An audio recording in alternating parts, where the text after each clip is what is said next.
Quem foi Jesus, né? Como é que você define o sol? Como é que você define o ar? Como é que você define a água? Se você for usar uma definição científica, é aglomerado de átomos que se juntam, criando moléculas que resultam num determinado estado. Jesus talvez seja tudo isto, que Jesus é a reflexão pura do nosso Pai Celestial. Jesus chegou a um ponto de evolução através do amor incondicional em que ele reflete Deus em todos os seus pensamentos, sentimentos e ações. Foi assim quando ele se reduziu em luz para chegar e viver entre nós por um curto período de tempo, mas o suficiente para ele plantar a semente da boa nova, da consciência da vida pela fraternidade, o amor feito gente. Jesus é uma entidade suprema nesse nosso universo, né, de enorme evolução. Felizmente, nos tem por amigos e filhos, porque afinal de contas, como Emmanuel diz, Jesus com as próprias mãos moldou o planeta Terra e tem um especial carinho pelos seres, né, pelas mônadas, pelas centelhas divinas que aqui estão cursando uma parte do seu desenvolvimento. Então, para mim, Jesus é absolutamente a síntese perfeita do que um espírito pode chegar na reintegração com Deus. Jesus é tudo. A origem de Jesus ela é complexa, né, para a gente falar, porque todos nós, pela lei da justiça, pela lei do amor do Pai Celestial, somos todos originários da mesma forma. Nós nascemos como uma centelha divina, uma mônada, que vai cursando diferentes estágios evolutivos, numa escola que é um planeta, noutra escola que é outra, né? E Jesus claramente é uma mônada mais velha do que nós, mas que passou pelos mesmos ditames das leis universais que nós passamos. Qual é a diferença entre Jesus e nós? Ele fez escolhas certas, em momentos certos. Ele fez escolhas pelo todo e não pelo eu. Ele passou pelas dificuldades evolutivas que nós, com toda certeza, mas ele fez as escolhas certas. Ele abriu mão do eu em prol do nós há muito mais tempo do que nós. Claro, eu até em benefício de mim mesma, eu quero pensar que ele é uma mônada mais velha, então ele teve mais tempo para chegar lá.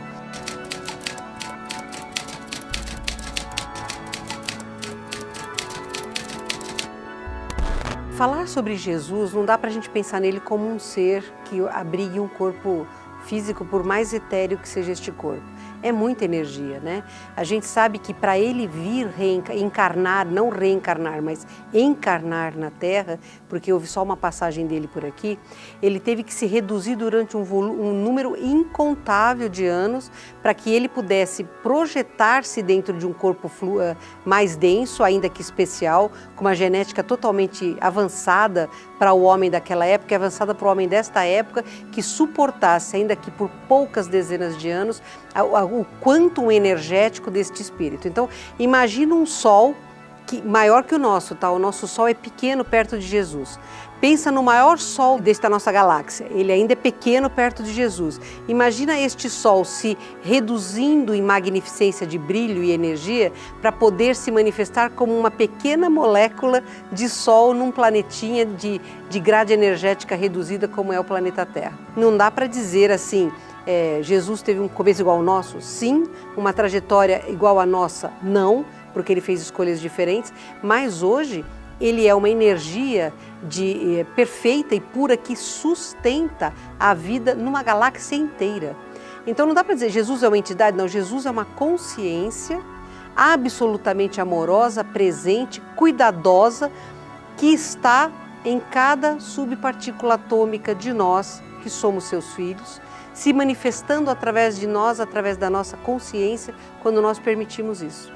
Eu creio que quando uma pessoa tem um ato de misericórdia, de amor, de benevolência, de fraternidade, ela reflete Deus. E o nosso intermediário para Deus é Jesus. Então, nesses momentos, nós refletimos o nosso querido Mestre. A proposta de Jesus é criar o caminho para a felicidade. E o caminho para a felicidade é só através da fraternidade. Então, quando pega uma raça como a nossa, que demora muito para acordar para a verdade, é mais fácil você transformá-la de dentro para fora. Imagina uma bomba atômica de altíssima megatonagem. Ela não provoca aquele spread de energia? Então, aí, o efeito quando Jesus vivificou o ovo, que estava na trompa de Maria, o planeta Terra sofreu este impacto em forma de spread de energia de amor. Você imagina o que é átomos e células de minerais, vegetais, animais, hominais, encarnados e desencarnados, sendo tocados por uma brisa suave chamada esperança. Este momento sagrado que esta humanidade conheceu é o que Jesus é. Nada supera isto. Perceba o amor desta criatura, a energia desta criatura, que o simples fato dele vivificar a matéria, através da qual ele se manifestaria, provocou uma cura da grade energética planetária tão ofendida por civilizações anteriores que tinham quase destruído o nosso planeta.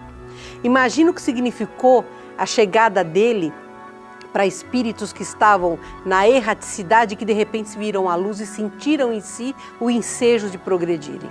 Imagina o que significou esse momento para espíritos de luz que lutavam com uma psicosfera densa, acanhada, medíocre e que se sentiram bafejados pelo mais lindo dos sóis. Imagina o que significou isso para os espíritos que estavam no umbral grosso, presos dos seus medos, que se travestem de ódio e necessidade de poder, que tiveram a quebra destes templos doentes, onde eles escondem o próprio coração e que de repente, num segundo, puderam ser tocados pela misericórdia divina. Isto é Jesus.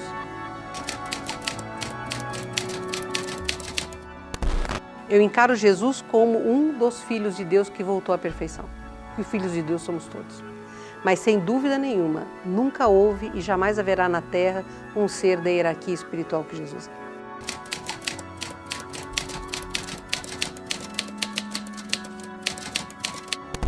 Quando Jesus nos trouxe a lei da fraternidade, exemplificando, Jesus é um espírito tão perfeito que eu não acredito que nenhuma palavra ou ato dele tenham sido sem querer. Tudo o que ele fez foi plantando raízes sólidas e seguras para alertar aqueles que começassem a sintonizar com a verdade maior, no momento certo usarem como ferramentas de alavanca e defesa. Infelizmente, como nós somos ainda muito pequenos a nível evolutivo, somos crianças cósmicas, a gente tem uma necessidade de manipular a verdade para o tamanho da verdade que a gente compreende. Então, as palavras e os ensinamentos dele vêm sendo manipulados com finalidades pequenas para servir a seres ainda primitivos no quesito fraternidade, porque essas pessoas sabem da magnitude do ensinamento dele, então são os lobos em pele de cordeiro ou sepulcros caiados, Então eu não acho, nenhuma religião é perfeita, porque nós não somos perfeitos, Não importa o nome do dogma, mas o que você faz, como você manipula a verdade, como você traveste a verdade com as suas cores, é que tornam esta verdade brilhante e transparente ou um vidro sujo, O nosso cristalino, que é a lente que a gente tem dentro do nosso olho, ele é transparente. A função dele é ser uma lente que filtra a luz e a torna captável pelas células da retina para que o nosso cérebro decodifique esta mensagem. Mas às vezes este cristalino fica doente e forma-se a catarata. Então, alguns dos nossos irmãos são cataratas.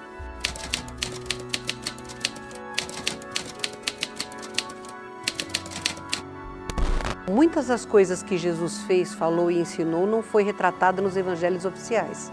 Porque quando foi compilada a Bíblia, foi propositadamente feita uma Bíblia para criar a imagem de um Jesus fraco, depressivo, amoroso, maravilhoso, mas que trazia uma imagem de dor e depressão muito forte. Por quê? Porque é muito mais fácil você comandar pessoas pela dor, vitimizadas, do que pela expansão do amor. O amor expande, a dor fecha, a dor implode, Então imagina assim, são santos os cristãos. Quais são os cristãos que são santos? Os apedrejados, os esquartejados, os crucificados, os queimados, os comidos por animais, esses santificam, Então a imagem da dor, ela foi passada como símbolo do cristianismo. Quando foi que Jesus falou da dor? Jesus falou muito claro: eu sou o último cordeiro a ser sacrificado. Se vocês compreenderem o que eu estou ensinando, vocês irão ao Pai através do meu exemplo. Qual foi o meu exemplo? Alegria, compartilhamento, fraternidade, a falta de preconceitos. Jesus foi um homem que viveu entre nós feliz.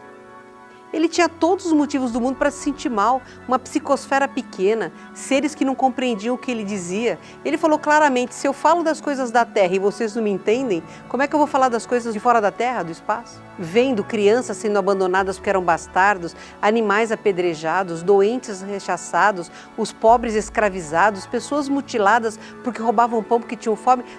A gente é feliz com o que a gente vive aqui? Quantos de nós não dizem assim, por que eu não sei o que eu estou fazendo parte dessa humanidade? O que eu estou fazendo aqui? E na verdade nós estamos nessa humanidade por pura afinidade. E ele veio para o meio dessa humanidade por puro amor. A diferença é radical. E ainda assim, Jesus viveu com um sorriso, quer nos lábios, quer no olhar. A aura dele era tão intensa e expandida que quando o mestre começava a falar, o mundo se iluminava. Então é óbvio, não tem como você criar paralelos, porque Jesus é único, né? Mas eles precisavam dar para a gente uma ideia de um Jesus triste e acabrunhado, porque assim a dor torna você mais frágil, a dor torna você mais vulnerável. A gente acabou acreditando, e isso é uma realidade, o que não vem pelo amor vem pela dor. Esta é uma verdade universal, mas a gente foi muito estimulado a crer na dor como forma de solução e não é. A dor não interessa ao planeta, a dor não interessa a Deus, a dor não interessa a ninguém. Nós não precisamos da dor para evoluir. Nós precisamos sim compreender o que é viver em amor, né?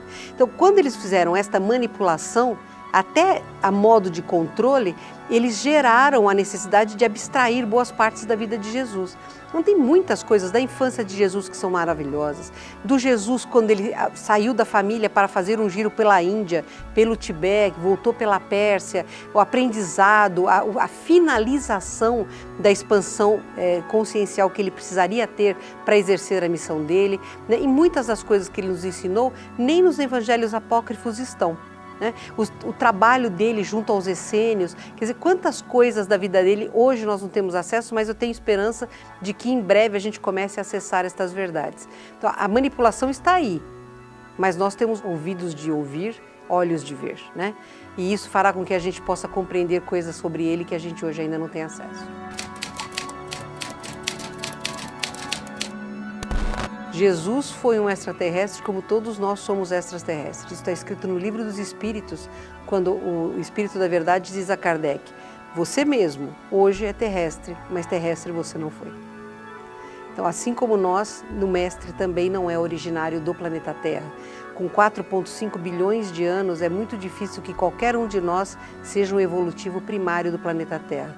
Jesus moldou a Terra. Como é que ele pode ser terrestre se ele moldou a Terra com as próprias mãos, como o nosso querido Emmanuel ensina em Caminhos da Luz? Então, o Mestre, como nós, tem origem cósmica.